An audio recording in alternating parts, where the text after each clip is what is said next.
Have you ever wondered why that stubborn cough just won't go away, no matter what you try? I used to ask myself the same thing every single morning. There's a quiet, almost embarrassing truth most of us avoid saying out loud. It's not just a cough. It's the heavy feeling in your chest, the way you clear your throat before you even speak, the dread of facing yet another day feeling older than you are. I can't tell you how many times I found myself in the kitchen, joking with my daughter that my lungs were just trying to sing me their morning song, never a tune I wanted to hear. She'd laugh, and I'd pretend to laugh too, but deep down, I wish things were different. If you're anything like me, you've probably tried everything from expensive syrups to old wives' tales passed down from neighbors. Maybe you've even resigned yourself to thinking, this is just what happens at my age. But here's the truth, it doesn't have to be that way. What if I told you there's a simple, natural solution? Something gentle, comforting, and made right in your kitchen. I never expected the answer to come from a cup of tea, a recipe whispered down by my grandmother, but sometimes the best remedies are the ones we almost forget. Imagine waking up and taking a deep breath without effort, feeling lighter, maybe even a little younger. Wouldn't that be a gift? I'm excited to share what I've learned because you deserve to breathe easier and enjoy every single day. So tell me, have you struggled with that nagging cough too? What have you tried so far? I'd love to hear your story. If you are not subscribed, subscribe and activate the notification bell so you don't miss any videos. If you like the topic of this video, please comment 1. Now, let's begin. There's something quietly exhausting about waking up each morning and realizing your body just doesn't work the way it used to. You stretch your arms and wiggle your toes, and before your feet even hit the floor, you feel it, that familiar heaviness pressing down on your chest. It's not pain, exactly, just a thick, uncomfortable weight. For me, it always started the same. I'd sit on the edge of my bed, rub my temples, and brace myself for the ritual that had somehow become my new normal. The deep, rattling cough, the persistent urge to clear my throat, and the frustrating feeling that my lungs had filled up with cement overnight. I didn't get here overnight, of course. It crept up on me. In my younger days, I barely thought about breathing. Air came and went as it pleased, and I took for granted the simple joy of drawing a deep breath without effort or thought. But as the years ticked by little, things changed. A slight tickle in my throat here, a bit of phlegm there, nothing too concerning, at first. I'd laugh it off when my kids pointed out my grandpa cough. It's just dust, I'd say, or must be this crazy weather. But over time, the cough stuck around, growing from an occasional nuisance into a daily companion. Winter was the worst. I could hear the wind rattling the window panes at night and knew that in the morning, the cold air would make everything tighter and harder. Sometimes, I'd find myself dreading the sunrise, knowing that as soon as I sat up, the coughing would begin. I'd shuffle to the kitchen in my slippers, pour myself a cup of coffee, and stare out at the sleepy backyard, wishing I could just start the day without fighting my own body. I remember standing at the sink, trying to clear my throat before anyone else in the house woke up, not wanting my wife to worry or my grandchildren to ask if I was sick. It's funny, when you're young, you think aging will mean more time for hobbies, grandchildren, and lazy mornings. Nobody tells you about the tiny indignities, the ways your body quietly betrays you, the habits you're forced to adopt just to keep moving forward. I tried not to make a big deal of it. I told myself it was normal, part of getting older. When friends at the senior center complained about the same thing, I'd nod along. Getting old isn't for sissies, one of the guys always joked. We'd all laugh, but the truth is, there's nothing funny about feeling like your own lungs are plotting against you. I saw my doctor a few times, just to be sure, and each time he assured me my lungs sounded pretty good for my age. He'd pat my shoulder, recommend a humidifier, or suggest I drink more water, and I'd leave the office feeling both relieved and frustrated. Relieved because there wasn't anything serious going on, but frustrated because nobody could tell me how to make it better. At some point, you start to accept it. You build your routine around it. Plan your outings for the afternoons when your chest feels a little looser, and keep tissues handy in every room. You try all the over-the-counter stuff, cough drops, expectorants, those little menthol rubs you remember your parents using when you were a kid. Maybe, like me, you find yourself standing in the pharmacy aisle, reading labels and feeling overwhelmed by all the promises. Fast-acting. Lasts 12 hours. Breaks up mucus. You hand over your money, bring home another box, and hope that this time, something will work. But it never really did. At best, I'd get a few hours of relief, enough to enjoy a conversation or take a walk, but the heaviness always returned. My sleep suffered too. I'd drift off easily enough, but somewhere around 2 or 3 in the morning, the cough would wake me up. Sometimes I'd have to sit on the edge of the bed for a while, waiting for my chest to settle down before I could sleep again. More than once, my wife nudged me and asked if I was all right, and I'd reassure her, just a little tickle, nothing more. But I knew she was worried. I worried, too. That's the thing about getting older. So much of it is about quietly adjusting to discomfort and learning to live with what you can't change. I started skipping my morning walks, especially on chilly days, because the cold air seemed to make everything worse. The idea of jogging or even brisk walking was laughable now. Instead, I became an expert at moving slowly, conserving energy, and making peace with a body that no longer felt entirely like my own. I watched other people my age at the grocery store or church, wondering if they felt it too. The slow narrowing of life, the small aches and daily annoyances that add up over time. Now and then, I'd get frustrated enough to talk about it with friends. Do you ever feel like you're just getting stuck? I'd ask. Sometimes I'd get a knowing look, a sympathetic nod, but more often than not, we'd just shrug and change the subject. It's easier to joke about old age than admit how much it bothers us. But inside, I kept wishing for a way out. I didn't want to be the grandpa with a chronic cough, the guy who always had to clear his throat before a story, the man who avoided playing with his grandkids for fear of getting winded. The turning point, oddly enough, came on a perfectly ordinary day. My daughter called, just to check in, and in the background, I heard my grandkids laughing. I must have coughed halfway through our conversation, because she paused and asked, "Dad, are you okay? You sound a little rough." I brushed it off and tried to laugh, but she pressed on. "Have you tried anything new? I remember Grandma used to make that weird tea whenever you or I had a cough." That stopped me cold. I hadn't thought about my mother's old remedies in years. When my kids were little, she always had some sort of concoction on hand. Onions for a sore throat, honey for a cough, ginger for an upset stomach. Back then, I rolled my eyes at her witch doctor methods. Now, decades later, I found myself wondering if there was something I'd missed, something in those old traditions worth rediscovering. After we hung up, I wandered over to my bookshelf. There, tucked between old photo albums and cookbooks, was a battered notebook, its cover soft and faded from years of handling.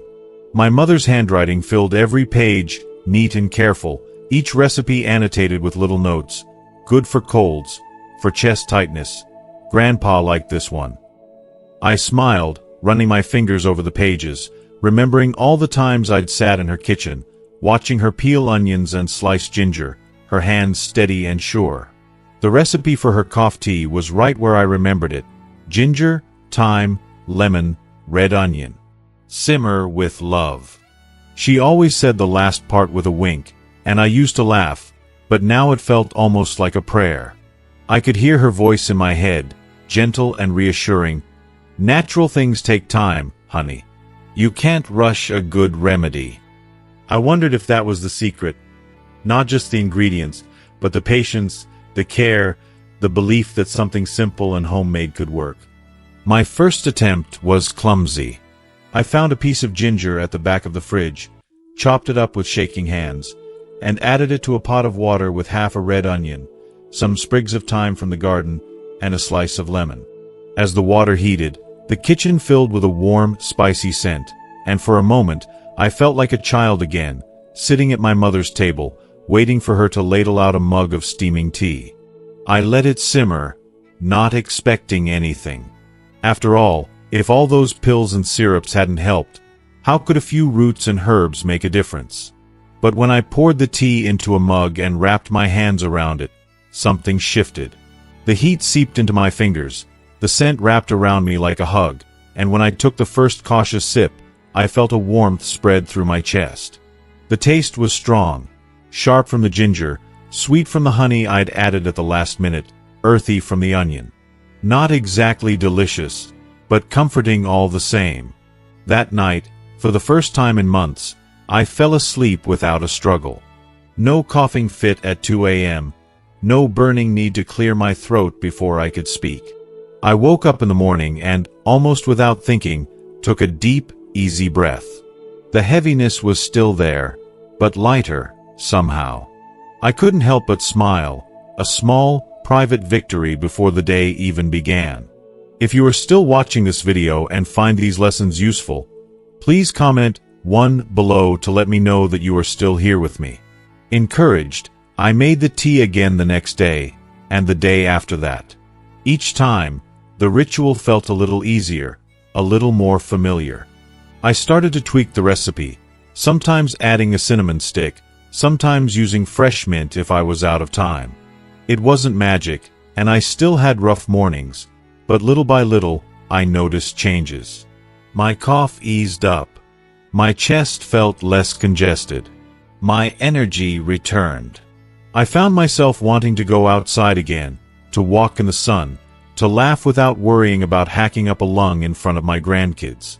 One afternoon, my daughter and her family came by for a visit. She watched me move around the kitchen, gathering the ingredients for my tea, and smiled. "You seem different, Dad," she said, her voice soft. "You're not coughing as much. You look better." I shrugged, a little embarrassed, but inside I felt a warm pride. I poured her a cup, added a spoonful of honey, and we sat together at the table, talking and laughing like we hadn't in years. As the weeks passed, making that tea became more than just a remedy. It was a ritual, a way to care for myself, to honor my mother's wisdom, to reconnect with a part of my life I'd almost forgotten. I started calling my sister, swapping stories about Mom's old recipes, and pretty soon we were both experimenting with teas, soups, and tonics from her notebook. It was as if we'd unlocked a secret doorway to the past, one that led us not just to better health, but to each other. I realized then that aging doesn't have to mean surrendering to discomfort, giving up on joy, or settling for less than we deserve. Yes, our bodies change. Yes, we face new challenges. But there is power in tradition, in small acts of care, in believing that what we put into our bodies and how we treat ourselves really matters. Sometimes, when I sit in my favorite chair by the window, a mug of tea in hand, I think about all the mornings I spent dreading the day ahead, all the years I told myself that nothing could change. Now, I know better. There's still a stubborn old man in me, but he's learned a thing or two, that healing can be slow, but it's possible, that the simplest remedies can bring the greatest comfort, that the love passed down from one generation to the next is the strongest medicine of all. I'm not cured, not in the way the commercials promise, anyway. My cough still pops up from time to time, especially on cold, damp mornings. But it no longer defines my days or shapes my world. Instead, I focus on the rituals, the way I wash and slice the ginger, the quiet patience as the tea simmers, and the warmth in my chest after the first sip. It's become a way of saying to myself, I'm worth the effort. I deserve to feel good. And maybe, just maybe, that's the real secret my mother was trying to share all along. If you're reading this and you recognize yourself in my story, I want you to know you're not alone. Aging brings plenty of surprises, but not all of them are welcome. But there's comfort to be found, in a cup of tea, in a family recipe, in the stubborn hope that things can get better. Sometimes all it takes is a gentle nudge from someone who loves you or a memory that refuses to fade, to remind you that you're still capable of change. So don't give up. Dust off those old notebooks, ask your family about their favorite remedies, and try something new. Or, in this case, something beautifully old. Who knows? You might just find yourself breathing a little easier, laughing a little louder, and waking up each day with a bit more hope than the day before. And if you do, I hope you'll share your story with someone else. That, more than anything, is how traditions live on. We all have recipes that are more than just instructions on a page. They're a kind of memory, a promise handed down from those who loved us best. When I first started making my grandmother's herbal tea, I was simply following in her footsteps, reaching for comfort in a world of little aches and nagging coughs. But as I began to study each ingredient, I realized her old recipe was not just a bundle of traditions. It was quietly brilliant, backed by nature's wisdom and, as it turns out, modern science too. It's funny how we often look past the simple things we have in our kitchens, searching for a complicated cure, while the answers are right there. Ginger, onion, lemon, thyme, honey, maybe a stick of cinnamon or a few sprigs of fresh mint. I grew up watching my mother, and then my wife, gather these same ingredients for teas and broths, always with the same intent. Soothe, heal, strengthen, and comfort. I wish I'd known years ago how much power those old recipes held, not just for my body, but for my peace of mind. Let me walk you through the science, the story, and the soul of each ingredient. Maybe you'll never look at your spice rack quite the same way again. Ginger, the fiery root of relief. Ginger is the backbone of this tea. The first thing my mother would slice, the scent that would fill our house before I even knew what healing was. To her, ginger was nature's fire, warming, clearing, and just a little bit bold. Today, doctors and scientists know why. Ginger contains natural compounds called gingerols and shogales, powerful anti-inflammatories that work deep in your body.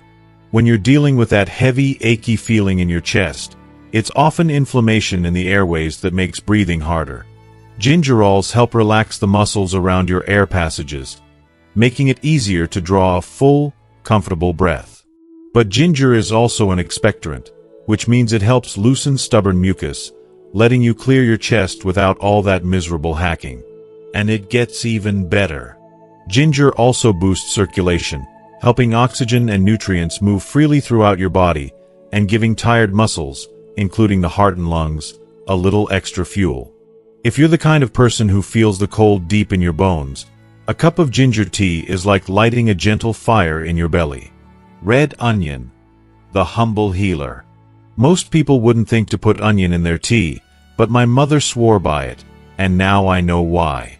Red onion, especially, is packed with quercetin, a plant compound that acts as a natural antihistamine and anti-inflammatory. It helps calm those irritated tissues in your throat and chest that make you cough and wheeze. But the true magic of onion lies in its role as a mucolytic. That means it helps break down thick, sticky phlegm, making it easier to clear from your airways. There's something almost miraculous about it. While over-the-counter cough syrups simply suppress your body's urge to cough, onion works with your body, not against it, helping you expel what needs to go. Red onions also contain natural antibacterial and antiviral compounds, giving your immune system a little helping hand in fighting off whatever bug might be lurking in your lungs. Even if you can't taste the onion in the finished tea, your body will thank you. Thyme, the unsung hero of the herb garden. Thyme was always my grandmother's favorite. She called it the breathing plant. There's science to back her up. Thyme contains an essential oil called thymol, which is both antiseptic and expectorant. That means it helps kill off germs while also loosening up mucus in your airways. Several studies have shown that thyme can reduce the frequency and severity of coughs, even in people with chronic bronchitis or upper respiratory infections. Just the scent of thyme, as it steams in your tea, can clear your sinuses and bring a wave of relief. It's a gentle but powerful way to support your body's natural healing process. Lemon, the vitamin C powerhouse. No healing tea would be complete without a slice of lemon, peel and all. Lemons are loaded with vitamin C, which not only boosts your immune system but also helps your body fight inflammation. The natural acids in lemon can break down thick phlegm, making it easier for you to clear your chest. But there's more. The bright, sharp taste of lemon wakes up your senses, lifts your mood, and refreshes your mind. In my house, just the scent of fresh lemon means someone's about to feel better. Honey, nature's gentle soother. Finally, honey. There's something almost magical about a spoonful of honey stirred into a steaming mug. It coats your throat, easing irritation and reducing the urge to cough. But honey does more than soothe. It's a natural antimicrobial, helping your body fight off bacteria and even some viruses. Science tells us that honey is as effective as many over-the-counter cough syrups for calming a nighttime cough, especially in older adults. The gentle sweetness is comforting, turning a simple tea into a ritual of self-care and healing. Cinnamon, the warming secret, optional. If you're feeling adventurous, add a stick of cinnamon to your brew. Cinnamon not only gives your tea a warm, inviting aroma, but it's also anti-inflammatory and helps stabilize blood sugar, a bonus for many older adults. I've found that on cold winter days, cinnamon makes the tea feel extra cozy. Step by step, preparing the herbal tea. Now, let's talk about how to bring all of these gifts together. My mother's method was simple, but she always insisted on patience and care. It's not just about throwing things into a pot. It's about giving yourself a moment to breathe, to focus, to heal. Here's how I do it, and how you can too. 1. Gather your ingredients. Fresh ginger root, about a 2-inch piece, unpeeled if clean. Half a medium red onion, sliced thick. 3 to 4 sprigs of fresh thyme, or 1 teaspoon dried thyme. 1 lemon, washed well, sliced, seeds removed. 1 to 2 tablespoons of honey, to taste. 1 stick of cinnamon, optional. 4 cups of fresh water. 2. Prepare the ingredients. Wash the ginger root well and slice it thin. Don't worry about peeling it if the skin is clean. It all goes into the pot. Slice the red onion into thick wedges. Wash and slice the lemon, keeping the peel where much of the goodness lies. Pick the thyme leaves from their stems if using fresh. 3. Start the brew. Pour the water into a medium saucepan and add the ginger, onion, thyme, and lemon slices. If you're adding cinnamon, toss it in now. 4. Bring to a boil, then simmer. If you are still watching this video and find these lessons useful, please comment 2 below to let me know that you are still here with me. Set the pot over medium-high heat. As soon as it comes to a gentle boil, reduce the heat to low. Let it simmer, uncovered, for 15 to 20 minutes. As it simmers, the kitchen will fill with the spicy, earthy scent that means healing is on the way. Use this time to relax, read, stretch, or simply stand by the stove and breathe in the steam. 5. Let it rest. After simmering, turn off the heat and cover the pot. Let the tea sit for another 5 to 10 minutes, allowing all the flavors and medicinal compounds to infuse the water fully. This step is the secret. My mother swore by it, and it really does make a difference. 6. Strain and sweeten. Strain the tea into a mug. Add honey to taste, but never while the tea is boiling, as high temperatures can destroy some of honey's healing powers. Let it cool a little, then stir in your honey until it's dissolved. 7. Savor and heal. Hold your mug, let the steam bathe your face, and sip slowly. Let the warmth coat your throat and chest. Take your time. This is not just a drink, but a ritual of self-kindness. Best practices and variations for maximum effect. Over the years, I've learned that a healing tea is as much about intention and patience as it is about the recipe. Here are some tips and variations, honed through experience, to get the most out of every cup. Consistency is key. Don't just drink the tea once and hope for a miracle. Make it a part of your daily routine. 1 cup in the morning, 1 at night, especially during the cold months or when you feel a tickle in your throat. Healing, especially for older lungs, is slow and gentle. Adjust to your taste and needs. If the flavor is too strong at first, add more lemon or honey. If you're watching your blood sugar, cut back on honey or substitute a few drops of natural stevia. Sensitive stomach? Use a bit less ginger or skip the cinnamon. Make it fresh. Whenever possible, prepare the tea fresh each day. The flavors and beneficial compounds are strongest right after brewing. If you need to save time, you can double the batch and store the extra in a sealed jar in the refrigerator for up to 24 hours. Just gently reheat before drinking. Try steam inhalation. Before you drink, lean over the pot, careful not to burn yourself, and breathe in the healing steam. It's soothing for your nose and sinuses and helps jumpstart the healing before the first sip. Share the ritual. Tea is meant to be shared. Invite a friend, a neighbor, or a grandchild to join you. Let them see how healing can be simple, gentle, and rooted in love. Sometimes the best medicine is a conversation over a warm cup. Personalize the recipe. If you don't have fresh thyme, try dried, or even substitute with a bit of oregano. Out of red onion. Yellow will do in a pinch. Add a few fresh mint leaves in summer for a cooling effect, or a pinch of cayenne if you're feeling adventurous and need an extra boost. Listen to your body. This tea is safe for most people, but always listen to your own body and talk with your doctor if you're on medication or have special dietary needs. Adjust the recipe to suit your health. Less honey if you're diabetic, gentler spices if you have reflux. Embrace the pause. More than anything, let this ritual be a pause in your day. A reminder that you deserve time, care, and comfort. My grandmother always said the best part of her teas wasn't the herbs, but the quiet moments she spent stirring, waiting, and breathing. In those small spaces, healing begins. These days, as I hold my cup and feel the warmth radiate through my hands, I'm grateful, not just for relief from my cough, but for the quiet wisdom passed down in each recipe. I think of my mother, her gentle voice and steady hands. I think of all the years I wasted chasing quick fixes and easy answers, when the real magic was always right there, simmering on the stove.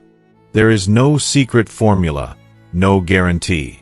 Sometimes, your cough will linger, and your body will remind you that aging is a winding road. But you'll face each day with a bit more hope, a bit more comfort, and a bit more trust in yourself.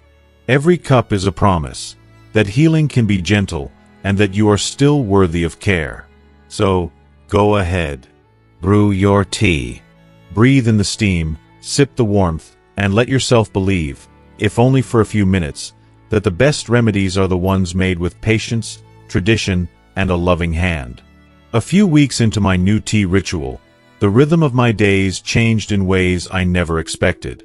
There's a quiet sort of pride in waking up and noticing what isn't there. The constant urge to cough, that heavy, stubborn feeling in the chest, or the grumble of discomfort that used to color my mornings. Instead, I would sit up, breathe deeply, and for the first time in years, feel my lungs expand without resistance. It was almost disorienting, like discovering a window in a room you thought was always dark. But it wasn't just me. The more I stuck to this simple routine, the more I found myself sharing the story with friends, neighbors, and even my skeptical brother-in-law. At first, most listened politely, perhaps a little doubtful. After all, if onion and ginger tea worked wonders, wouldn't everyone know about it already? But then, gradually, the stories began trickling back to me, each one proof that maybe the old ways held more power than we gave them credit for. There was Margot, my neighbor down the block, who had always been embarrassed by her persistent, rattling cough. "My daughter thought it was just nerves," she admitted one morning as we walked past her garden, "but I knew it was something deeper." The mornings were the worst, like trying to breathe through wet wool. I brought her a jar of my tea, still steaming, and a few days later she called me, almost giddy. I slept through the night for the first time in months. I can't thank you enough. It's such a relief not to worry about coughing fits during church or bridge club. It wasn't a miracle cure, she was quick to add, but it was real, tangible relief, something she could rely on. And then there was Henry, who'd smoked for more than 40 years and always chalked his hacking cough up to old sins catching up. He'd spent years convinced that nothing could help his lungs, not after all that time. But even he admitted, after a week of trying the tea, that his mornings had grown gentler. "I'm still no choir boy," he joked, "but my chest feels lighter. The air goes in, and it feels like it belongs there." That, to me, is worth more than any prescription bottle. Why is it that so many older adults, no matter how healthy or careful, struggle with chronic phlegm, cough, and that endless sense of congestion? I used to wonder the same thing. The truth is, it's a puzzle with many pieces, and aging is only one of them. As we get older, every part of our body becomes a little slower, a little less efficient, including our lungs and airways. The tissues lining our throat and bronchial tubes lose some of their elasticity, making it harder for the tiny hairs, cilia, in our lungs to sweep out dust, allergens, and mucus. Our immune systems aren't as quick on the draw, so the slightest irritation, dust, pollen, dry air, can trigger an overproduction of phlegm. And if you've ever spent a winter with the heater blasting or lived somewhere with high humidity, you know how quickly the air can dry you out or make you feel like you're breathing through a sponge. Then there are the habits we collect over the years. Many of us, myself included, spent decades not thinking much about lung health. Maybe we smoked, maybe we lived in busy cities full of exhaust, or maybe we didn't drink enough water or move our bodies as much as we should have. Add in seasonal allergies, acid reflux, or even certain medications, and you have a recipe for chronic congestion. But here's the most important thing I've learned. Just because something is common doesn't mean it's normal, and it certainly doesn't mean you're powerless to change it. Once I realized that, I started looking for small, practical ways to support my lungs beyond the tea. The first and simplest was hydration. For years, I only drank water when I was thirsty, thinking coffee, tea, and the occasional soda were enough. But water, real, fresh, unflavored water, turned out to be one of the most effective ways to thin mucus, keep airways moist, and support the body's natural cleaning process. Now, I start each morning with a tall glass, even before my tea, and I keep a pitcher nearby throughout the day. It's such a small act, but the difference is undeniable. The next piece was movement. I'm not talking about running marathons or joining a gym. Just getting outside for a gentle walk, stretching my arms above my head, or doing a few simple breathing exercises while seated. These habits help my lungs expand and contract fully, shaking loose the dust of inactivity.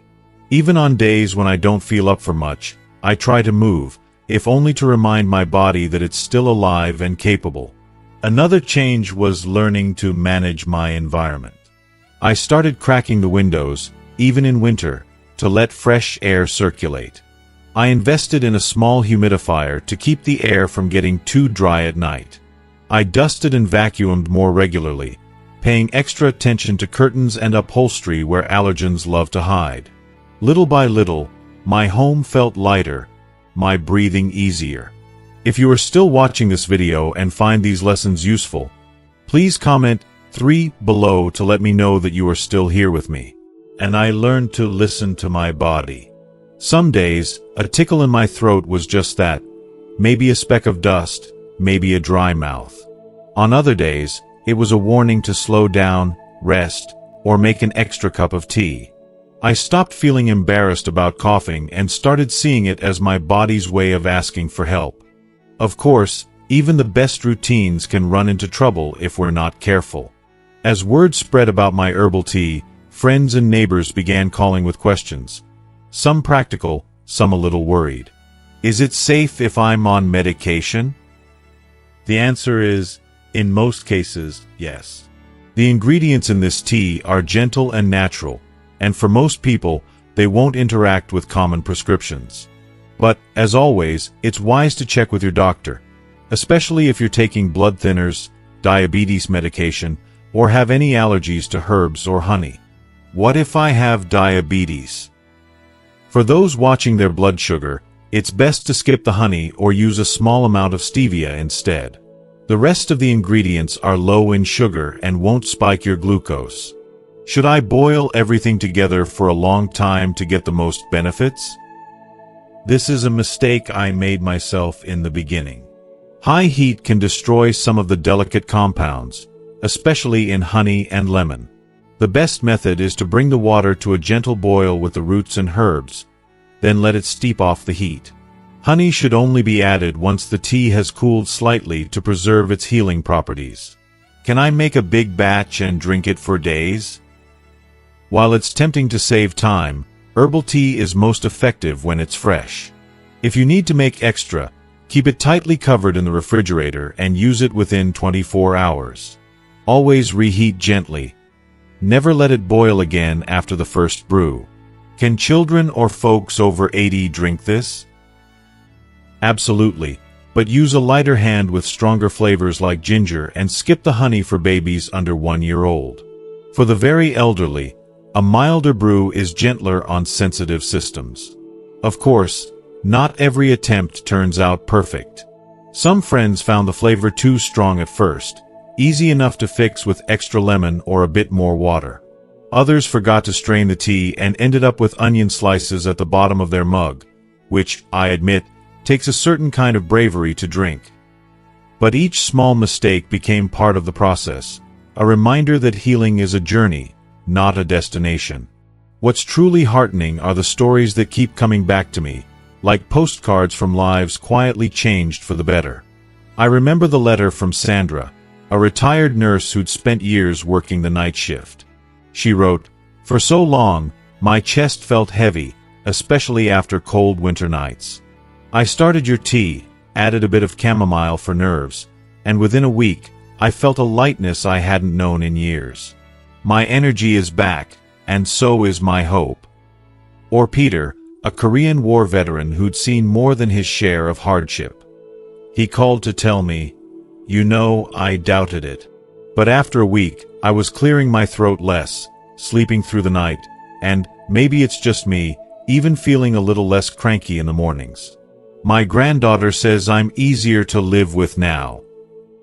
Then there's Gloria, who reached out after seeing my story online. My mom made a similar tea when I was a child in Puerto Rico. I never thought to try it as an adult, but the moment I tasted it, I was transported back to her kitchen. The cough calmed down, yes, but more than that, I felt connected to her again. That's a kind of healing I didn't even know I needed. These stories aren't about miracles. They're about hope, perseverance, and the little acts of self-care that add up over a lifetime. None of us are looking for perfection. Just a bit of ease, a deeper breath, a night of unbroken sleep, the chance to laugh without coughing, or greet the morning with gratitude rather than dread. If you're reading this, maybe you're still skeptical, or maybe you're ready to try. My advice? Start simple. Brew the tea. Savor the ritual. Notice how you feel, and be gentle with yourself. Healing isn't a straight line.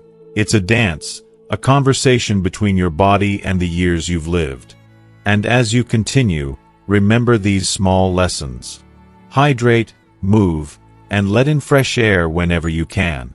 Don't be afraid to ask questions or adapt the recipe to your needs.